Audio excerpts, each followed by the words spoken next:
తెలుగు రాష్ట్రాల్లో వినాయక చవితి వేడుకలు ఘనంగా కొనసాగుతున్నాయి. వీధుల్లో మంటపాలను నిర్మించి ఎవరికి వారే తమ ప్రత్యేకతను చాటుకోవడానికి వివిధ రూపాల్లోని గణేష్ విగ్రహాలను కొలువు తీర్చుకుని పూజిస్తున్నారు. పర్యావరణానికి హాని కలిగించకుండా ఉండేందుకు పర్యావరణ హితమైన గణపతులను పూజించడానికి మొగ్గు చూపుతున్నారు. ఈ క్రమంలో దేశంలోనే ఎక్కడా లేని విధంగా రాజన్న సిరిసిల్ల జిల్లా కేంద్రంలో వినూత్న గణపయ్య కొలువు తీరాడు. సిరిసిల్ల పట్టణం 36వ వార్డు వెంకంపేట రామ్లాల్ మండప నిర్వాహకులు స్ఫటిక లింగాలతో వినాయకుడి విగ్రహాన్ని ఏర్పాటు చేశారు. మహారాష్ట్ర బార్డర్లో కలకత్తా కళాకారులతో 2 లక్షలకు పైగా వెచ్చించి 3 నెలలు కష్టపడి ఈ విగ్రహాన్ని తయారు చేయించినట్లు నిర్వాహకులు తెలిపారు. పర్యావరణానికి హాని కలగకుండా పూర్తిగా బంకమట్టి, కర్రలు, గడ్డితో ఎలాంటి రసాయనాలు వాడకుండా తయారు చేసినట్లు పేర్కొన్నారు. మరోవైపు ఈ మట్టి వినాయకుడికి ప్రత్యేకంగా తెచ్చిన 10,116 స్ఫటిక లింగాలను అలంకారప్రాయంగా అమర్చడం మరో ప్రత్యేకత.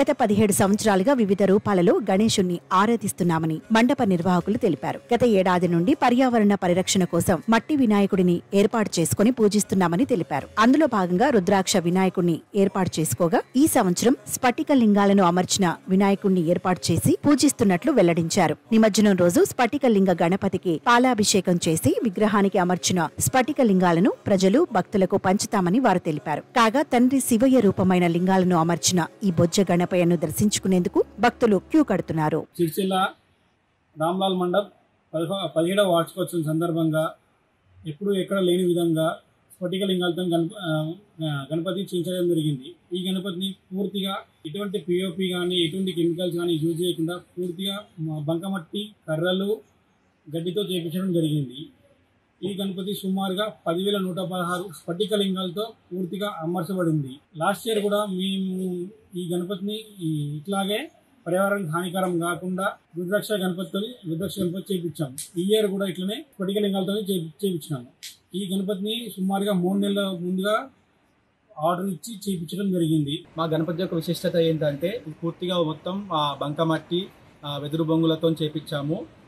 ఈ యొక్క గణపతిని కలకత్తా కళాకారులు 3 నెలలు చాలా బాగా చేశారు. చాలా నిష్ఠతతో దీన్ని పూజిస్తున్నాము. నవరాత్రులు చాలా నిష్ఠతతో పూజిస్తాము. మరియు ఈ యొక్క గణపతిని సుమారుగా 10,116 స్ఫటిక లింగాలతో తయారు చేయించాము. 16వ వార్షికోత్సవం పోయినసారి ఏం చేశామంటే ఓన్లీ మట్టి గణపతి చేయించుకోకుండా దానికి ఏదైనా కొత్తగా ఏదైనా చేయాలని చెప్పి రుద్రాక్షలను అమర్చాము. అది చాలా బాగా అయింది. ఆ విగ్రహానికి చాలా పేరు వచ్చింది మాకు కూడా. సో ఈసారి కూడా 17వ వార్షికోత్సవం సందర్భంగా ఇంకేం చేయాలని ఆలోచించుకొని ఈసారి ఎక్కడ మేము చాలా చూసాము, చాలా సెర్చ్ చేసాము. భారతదేశంలో ఎక్కడ లేని విధంగా మొట్టమొదటిసారి మా సిరిసిల్ల మా రామ్లాల్ మండపంలోనే స్ఫటిక లింగాలతో అమర్చించి స్ఫటిక లింగాల గణపతిని తయారు చేయించాము. ఇది చాలా మాకు చాలా ఆనందంగా ఇస్తుంది. మేము ఈ నవరాత్రులు చాలా నిష్ఠతగా పూజించుకుంటాము. అలాగే ఈసారి పర్యావరణ హాని కానకుండా ఈ యొక్క గణపతిని పూజించుకుంటున్నాము.